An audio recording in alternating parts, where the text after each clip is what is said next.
Selamat pagi buat teman-teman yang melihat video ini di pagi hari, atau selamat siang buat teman-teman yang menyaksikan video ini di siang hari, atau selamat sore ketika Anda menikmati secangkir kopi sambil mendengar video ini di sore hari, atau selamat malam bagi teman-teman yang sedang beristirahat yang punya kesempatan melihat video ini.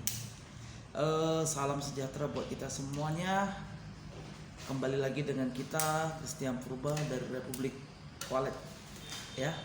Ini channel kesayangan kita, mau berbagi mengenai penting atau tidaknya sebuah parfum untuk kesuksesan daripada sebuah RBW. Beberapa hari ini saya dapat WA dari beberapa member, beberapa teman, beberapa sahabat Learning Wallet, baik yang di Malaysia, baik yang di Vietnam maupun yang ada di Kalimantan, Sulawesi, dan Sumatera pada umumnya.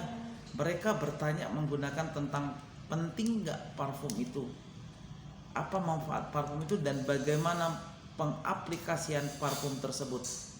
Nah, satu hal yang perlu kita ketahui, parfum apapun jenisnya itu, baik bentuk bubuk, baik bentuk cair, baik yang rakitan sendiri, baik yang belik sudah jadi, itu no problem, saya tidak mempermasalahkannya. Jadi kalau saya ditanya tentang parfum, mohon maaf sekali lagi penjual parfum, teman-teman pecinta parfum, saya bukan katakan saya tidak, mengatakan bukan saya anti parfum, bukan saya mengatakan saya tidak suka atau tidak sudi menggunakan parfum. Tapi yang perlu Anda ketahui tentang parfum, apa manfaat dari parfum, dan bagaimana cara pengaplikasian parfum itu, Anda harus jeli. Mohon maaf para pembuat parfum, sekali lagi saya katakan parfum bagi saya tidak penting. Kenapa tidak penting? Toh banyak gedung yang sudah kita tangani tanpa menggunakan parfum sukses. Ada juga gedung yang menggunakan parfum, beberapa member juga yang sudah tergila-gila oleh parfum juga sukses. Tapi pada umumnya saya mau katakan inti dari semuanya itu adalah tata ruang. Inti dari semua adalah pembenahan bagian dalam, bukan parfum. Anda menggunakan parfum jenis apapun, menggunakan parfum buatan sendiri, racikan sendiri, atau parfum yang dari beli yang sudah jadi, kalau tata ruang Anda, suhu dan kelembapan Anda, letak Twitter tarik Anda atau tervoid Anda bermasalah, sekat pintu masuk Anda bermasalah ke ruang inap, mohon maaf, berkembang yap, tapi lambat, tidak signifikan, tidak sesuai dengan apa yang Anda pikirkan, tidak sesuai dengan apa yang Anda targetkan. Jadi kalau penggunaan parfum itu harus cermat. Saya sendiri sudah pernah mencoba membuat parfum sendiri. Di sini kan saya jabarkan bagaimana saya membuat parfum. Silakan teman-teman yang beraliansi parfum mau mencoba, silakan, daripada beli. Saya menggunakan hancuran sarang walet, yaitu serbuk-serbuk.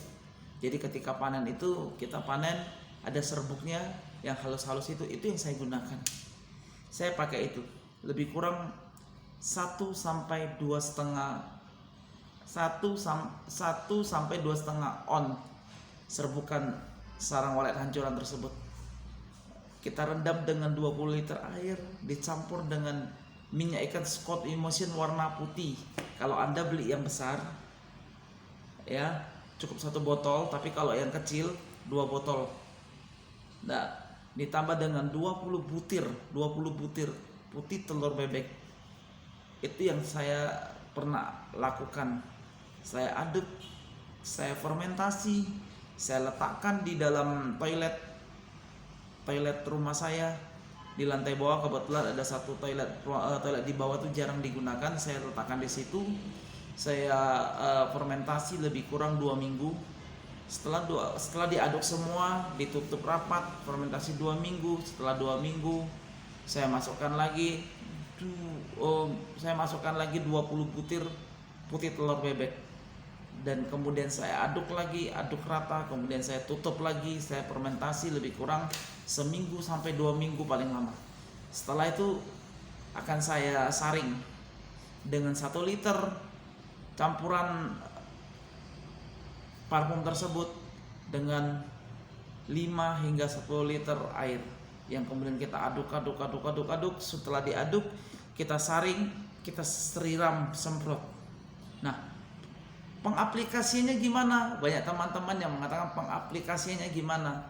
Ingat, yang namanya cairan, apapun itu, yang namanya cairan, jangan disemprot di papan sirip. Kenapa saya bilang tidak dianjurkan papan sirip? Papan sirip, ketika Anda bangun sebuah RBW, pasti Anda akan bersusah payah mengusahakan bagaimana, baik di steam, dijemur, supaya papan itu benar-benar kering. Setelah kering, tidak berbau, kemudian tidak berjamur, Anda akan pasang. Betul atau tidak, teman-teman? Pasti iya. Sudah kering, kenapa kita harus semprot lagi dengan air parfum tersebut, cairan parfum tersebut? Nah, saya katakan, Anda semprot ke papan sirip dalam pemakaian. Ada yang mungkin nyemprotnya seminggu sekali, ada yang 2 minggu sekali, bahkan ada yang sebulan sekali, 3 bulan sekali. Kalau yang cilakanya, kalau seminggu atau 2 minggu sekali penyemprotan ke papan sirip, saya tanya, apakah tidak menyebabkan jamuran di papan sirip Anda? Ditambah lagi Anda sudah menggunakan yang namanya mesin mist maker untuk menaikkan kelembapan atau dengan humidifier. Apakah tidak mengakibatkan kelembapan yang sudah cukup tinggi seperti 85 sampai 90 ke atas, kemudian Anda semprot lagi dengan cairan parfum tersebut, apakah papan sirip tidak akan menyebabkan yang namanya jamuran? So pasti jamuran. Maka itu teman-teman stop penggunaan parfum di papan sirip, itu tidak dianjurkan. Nah, yang kita semprot di mana? Di dinding ruang inap. Di dinding ruang inap secara merata dari atas kira-kira 70 cm dari papan sirip ke bawah, kita semprot merata semuanya, semprot merata sampai ke bawah. Setelah itu di mana yang paling efektif? Yaitu di sekitar ruang putar, yaitu di sekitar dinding rumah monyet atau dinding void.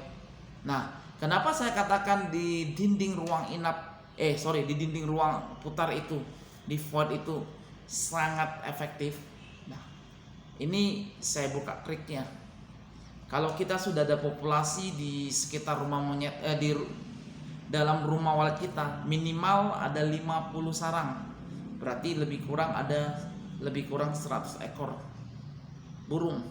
Ketika kita semprot parfum tersebut di sekitar LMB, sekitar dalam LMB itu di rumah monyet, di dinding rumah monyet, bau pasti, amis iya, anyir iya. Burung akan merasa apa? Terkejut. Kenapa terkejut? Karena baunya.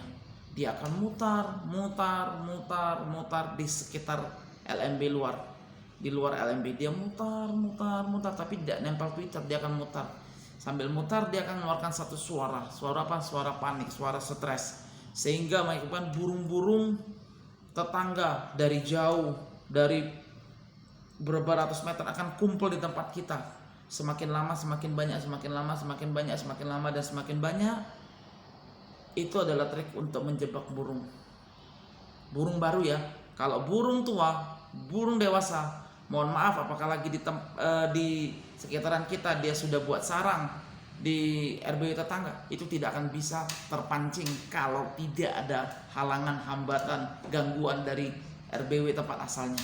Maka yang tertarik adalah anakan. Nah, anakan bagaimana bisa tertarik? Ketika dia berputar, burung kita yang 100 ekor itu berputar, anakan dan indukan dari gedung lain akan ngumpul, anakan akan ikut ngumpul, anakan baru, dan berputar. Berapa lama? Mungkin 5-10 menit. Pada waktunya burung masuk, dia akan masuk. Dan burung tua dari induk lain, burung indukan dari gedung lain, dia akan balik ke tempat asalnya. Sementara burung-burung muda dia akan ngejar, ikutin burung-burung kita, populasi kita yang ada, dan akan ada terjebak. minimal 1 sampai 2 ekor minimal. Bisa jadi puluhan ekor, bisa juga ratusan, tergantung lokasi yang bagus. Nah, dia terjebak. Kembali lagi saya katakan, suhu dan kelembapan harus diperhatikan, tata ruang yang benar harus diperhatikan, letak Twitter void harus diperhatikan, letak Twitter tarik harus diperhatikan. Itu semua satu rangkaian. Jadi ketika burung baru datang ngejar, ikut masuk nginap, dia akan proses adaptasi. Hari pertama dia adaptasi, hari kedua, ketiga, dan selanjutnya. Kalau dia ternyata kelembapannya nggak capai, suhu dan kelembapan tidak tercapai, apa yang terjadi? Burung tersebut akan keluar. Bisa jadi jam 10, jam 9 malam akan keluar. Saya teringat satu kisah di mana saya pernah nangani satu gedung di daerah Bangka Belitung, di Belitung Timur, di Kelapa Kampit, punya sahabat saya, William, yang sekarang setiap bulannya sudah panen 4-5 kilo. 2017 awal, 2016 akhir tepatnya, saya diminta datang untuk menangani gedung beliau. Saya katakan sama beliau, oke, kirim dana, kirim tata ruang, saya pelajari dulu. Setelah dia kirim dana, kirim video, kirim semuanya, saya pelajari. Penyebabnya adalah salah satunya lubang dalam lubang, istilahnya LMB dalam LMB. Kenapa saya selalu katakan LMB dalam LMB? LMB yang dia gunakan dari luar, kemudian di dalam ada LMB lagi menuju ke ruang inap, sehingga burung susah turun. Jadi saya robah, dan kemudian saya robah tata ruang dia. Yang saya robah lagi adalah dia punya suhu dan kelembapannya kita tingkatkan. Nah, hari pertama setelah perombakan kita on sore sekitar hampir jam 6 sore ya. Kebetulan di Belitung Timur jam 6 itu sudah gelap, jam 6:15 sudah gelap. Jadi hampir jam 6 sore itu burung pulang. Itu yang masuk ribuan, yang datang ribuan. Saya nggak menyangka ribuan yang masuk. Tapi yang menginap saya nggak tahu berapa ekor, kita nggak bisa hitung lagi karena sekali masuk itu puluhan ekor. Tapi apa yang terjadi? Kebetulan yang punya gedung itu, Papa si William, nanya ke saya,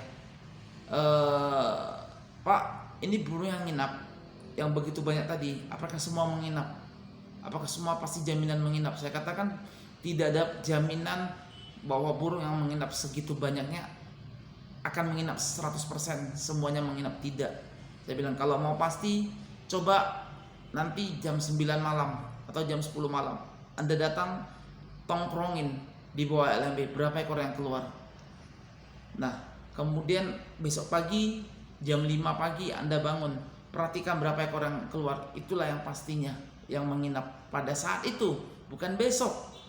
Karena besok udah lain cerita lagi. Bisa jadi ada lagi yang pada saat adaptasi malam pertama dia merasa kurang nyaman tapi dia bertahan, kemudian besoknya tidak datang lagi.